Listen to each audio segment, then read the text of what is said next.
სიტყვის თავისუფლების შეზღუდვას რაც ეხება, მე მგონი მოსალოდნელი იყო, აქეთკენ მიდიოდა ახლა ბოლოს გამოხატვის თავისუფლებას ზღუდავენ და ტროტუარზე დგომის გამოიჭერენ ხალხს და უცნაური იყო, რომ აქამდე არ გააკეთეს.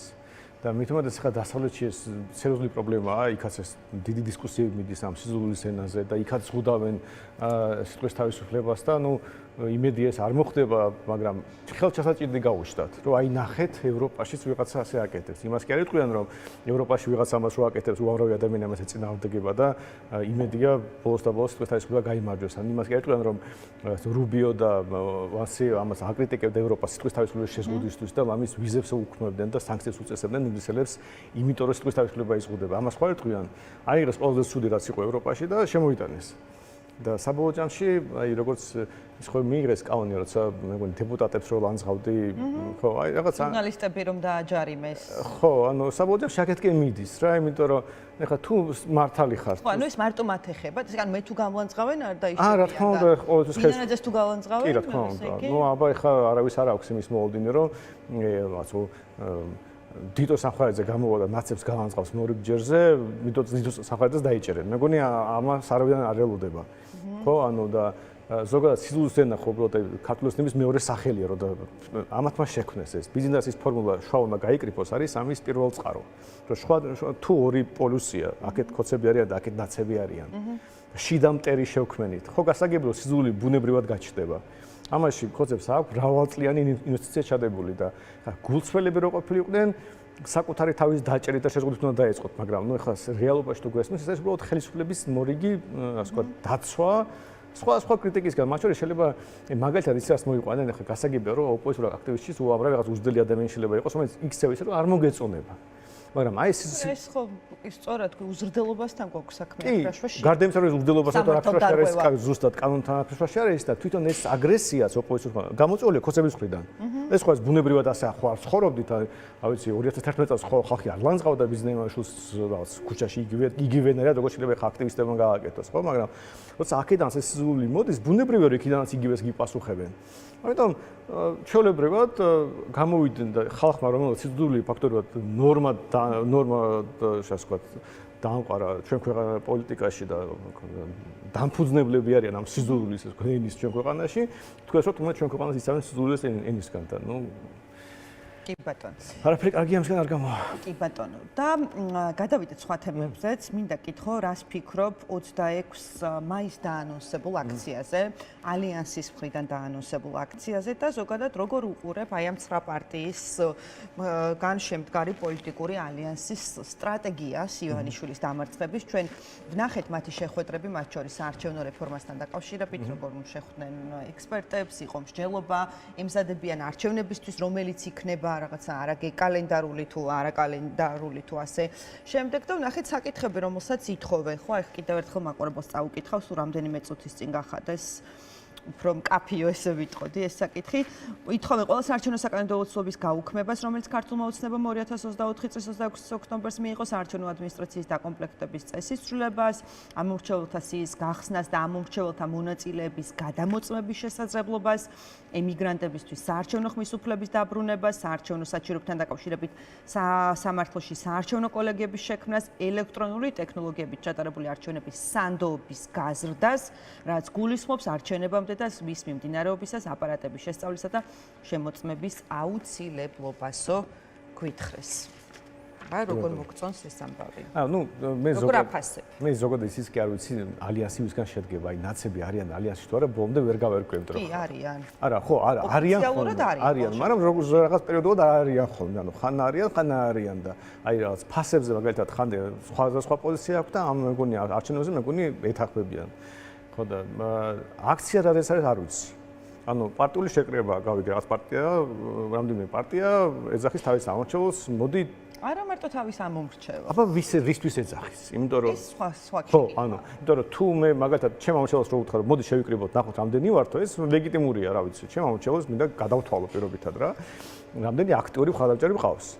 მაგრამ მე თუ ზოგადად მიტინგს ვაწყობ, მე ხო რაღაც უნდა აზრი დავატანო ამას, მაგალითად ვიკრიბებით, სიტყვის თავისუფლება უნდა დავიცვათ. რამდენ ადამიანს უნდა სიტყვის თავისუფლება რო იყოს დაცული ქვეყანაში. გავიგებდი. ამას ასე მიტინგს მეც გავალ. რა მნიშვნელობა აქვს ალიანსი აწყობს ამას თუ ვიღაცა აწყობს. სიტყვის დასრულებას მეც მივიჩნევ რომ დაცული უნდა იყოს. თუ ამაზე 26 მაისს პირობითად აქცია, მეც სიამოვნებით გავიდოდი ასეთ აქციას, მაგრამ ამაზე ხო არის აქცია. აი რომ მოისმინე რაზეა მაშინ შენ. ვერ მოვისმინე, ვერ გავიგე რაზე აქცია. თქვენ იცით რომ რაზე აქცია. სამე თქვა რა არის მიზანი ამ აქციის, რომ შევიკრიბეთ თუ ხალხი და ოკეი. კიდევ ერთხელ ვაჩვენოთ. ხო, და ეს არის პარტიული შეკრებაა მაშინ. ასე შენ მარტო შეიძლება ვიწრო პარტიული მიტინგი მოაწყო, იმიტომ რომ სხვანაირად სხვა პარტიის მხარჭერი თუ გინდა მოიყვანო შენ მიტინგზე, იმას რაღაც გასაგები მიზანი უნდა მიაწოდო. და მე არ ვიცი, თქვენ როგორც ხვდები არ ვიცით და მე არ გამიგია არსად ეთერში, რომ აი რაღაც ამ კონკრეტულ პოლიტიკურ მიზანს, მაგალითად, ვიცი 100,000 კაცი რო გამოვიდეს, და მე არ გონი რომ 10,000 გამოვიდეს, მაგრამ 100,000 რო გამოვიდეს, რა საკეთებენ? რო გადაევსოს მართლა ფილარმონიიდან თავისუფლების მოედნამდე, რა საკეთებენ? ვიტყვით რომ ყოჯახ მადლობა დავანახეთ ბერნიმად დავიშალეთო? ანუ ეს ხო რაღაცა ბანალური კითხვებია. ჩვენ ამდენი მიტინგის მოგვიწყვია, ვერ დავიტრაბახევ რომ, რა ვიცი, 10,000 მოსულა 15,000, მაგრამ სულ ქონდა გეგმაში რომ აი და რომ მოვიდეს, აი რას ვიზამთ რომ მოვიდეს, იმიტომ რომ ხო შეიძლება მოვიდეს. კი, შეიძლება ზოგჯერ მოვიდეს 500 კაცი, ზოგჯერ 3,000 კაცი, მაგრამ ისე რა საინტერესო, აი თქვენ დაძახებულ აქციაზე რომ 100,000 კაცი მოვიდეს, რას იზამთ? 100,000 კაცი რომ ჩვენ ხელსურვა შეცვლიდით. 100,000 კაცი არ ყოფილა? ვიცი, რას იზამ? გამოსულა ქუჩაში 100,000 კაცი. არავის დაძახებულზე, მაგრამ გამოსულა. აი რას იზამთ? სამწუხაროდ არ გამოსულა, მაგრამ გეტყვით ერთ არა, ხო ასე არ იყო. არ იყო ასეთ აქციაზე არ იყო 100 სამწუხაროდ. ყველაზე დიდი აქცია 70-80,000 იყო, მაგრამ 80-იც ძალიან ბევრია, გეტყვით. არჩევნების შემდეგ როცა გაჟონა, ჩვენ ეს პირდაპირ ვთქვით. როცა ეს ბიულეტენი გაჟონა, ჩვენ მიტინგი მოვაწყეთ. დაიწყო მთელი ოპოზიცია ყვიროდა იმ მაშინ გაყალბებას. ჩვენ გაყალბება არასწორია, არ შეიძლება. აგერ მტკიცებულება აქვს, რომ გაჟონა, ესე იგი არაკონსტიტუციური არჩევნები. ანუ იმიტომ კი არის თქო რომ იყო ფარულობა დაცულებას დიდი არგუმენტი. რომც ყველაფერი სწორად დათვლილი იყოს, მართლა იგივე შედეგები იყოს, მაგრამ უბრალოდ ამის გამო ახალი არჩევნები დაინიშნოს. ყველას ევროპელებს გავაგებიათ ყველაფერი, აგერ საიამ დადო დასტო. ზუსტად ვიცით 100%-იანი და თქვით რომ მოდით შევიკრიბოთ. და უბრალოდ ბანალური ამბავია თუ იმ შემთხვევაში, როცა 100,000 კაცი თუ შემოვა და ამბობს რომ არჩევნები არალეგიტიმურია, შენ უნდა უბრალოდ თავრობას ულტიმატუმს წავყენო, ან ახალი არჩევნები, ან დაგამხობ. მეტი არ როგორ ამხობ? ანუ შედიხარ ჩოლიბრად და რევოლუცია როგორ ხდება ხოლმე. აი ხო გვინახავს, არ ვიცი რა. ხო, რა ვიცი, ჩვენ ქვეყანაში ყოფილა, მეტია სხვა გზა არ არსებობს, ხვდებით? ანუ არის ორი ტიპის მიტინგი. ერთია, როცა უბრალოდ ამბობ რამდენი ვარ, რომ აი მაგალითად გაამხნევო შენი მხარდაჭერები წინა საარჩევნოდ, აი ხდება ხოლმე წინა საარჩევნოდ ნიკრიბები და აი რამდენი ვართ, რომ კარგ ხასიათზე და ბევრი ადამიანი მიდის არჩევნებს. ეს ერთი ტიპის მიტინგია და როცა შენ ამბობ, რომ არჩევნები არალეგიტიმურად ჩატარდა არაკონსტიტუციურად და შევიკრიბოთო, მიზანი მხოლოდ ერთი შეიძლება იყოს, ხელისუფლება შეცვალო. ან ახალი არჩევნები მიიღო. ხო, და ამიტომ ადამიანს უნდა უთხარო, იცი რა, თუ ჩვენ აი ამდენი ვიქნებით და 100,000 ძალიან მარტივად ითვლება, ეს არის თავისუფლების მოედნიდან ფილარმონიამდე. აი თუ ეს სივსე გადავსებული, ეს არის 100,000 კაცი. და მაშინ თქვა რომ რა ვიცი, 100,000 კაცი თუ შეკრიბეთ თბილისში, ეს ნიშნავს რომ შენ რეალურად ბიურად მილიონამდე ხარდაჭერი ყავს. ყველა არ გამოდის აქციებზე, ანუ ხო გვესმის რომ უმრავლესობა რჩება სახლში. ასეთი რევოლუცია არ იყო მოწყობილი უმრავლესობით. ეს არის უმცირესობის ვალდებულება თუ პასუხისმგებლობა. ამიტომაც არ ყოფილა 100,000 კაცი, თორე 100,000 კაცი რო გამოდის, შენ უკვე იცი რომ შენ მილიონი ხარდაჭერი ყავს დაახლოებით. ესე გარჩენები მოგებული ყავს, თუ ტაბლოზე გიწერია 700,000 ან 600,000. კი ბატონო. ხო, და ამიტომ, მაგრამ ეს როგორი მომენტია, იცი, თქვენ თუ ამას არ იტყვით, რომ ამისთვის აკეთებ. მაშინ ამის გაკეთება მე არ შეიძლება. რომ თუ ადამიანი ბავშვებთან ოჯახით მოვიდა სასეირნოდ და შენევნები ხარ რევოლუცია უნდა მოვაწყო, ეს მოტყუებაა. და შენ უნდა თქვა რომ ჩვენ თუ ვიკრიბებით და ვიქნებით თქვა 100,000 და რა ვიცი პარლამენტის შტურმი უნდა გავაკეთოთ, მაშინ ხალხმა უნდა იცოდეს ის მინდა. გახსოვთ სოხუმში იყო ასე, რომ ხალხი შეიკრიბა პარლამენტთან იმიტომ რომ შტურს აპირებდა. და 5,000 კაცი იყო იმ სიტუაციას. ჩვენი მასშტაბით დაახლოებით 50,000 იქნებოდა იგივე რიცხვი. და სანდრო, კიდევ ერთ თემაზე მინდა დაგისვათ შეკითხვა, ეს არის ნათია თურნავას დღევანდელი გამოსვლა კომიტეტზე პარლამენტში. გითხრა რომ ეს მაღალი ფასები მეც მაწუხებსო და აქეთკენ ვართ მიმართული რომ ინფლაცია იყოს მართულიო.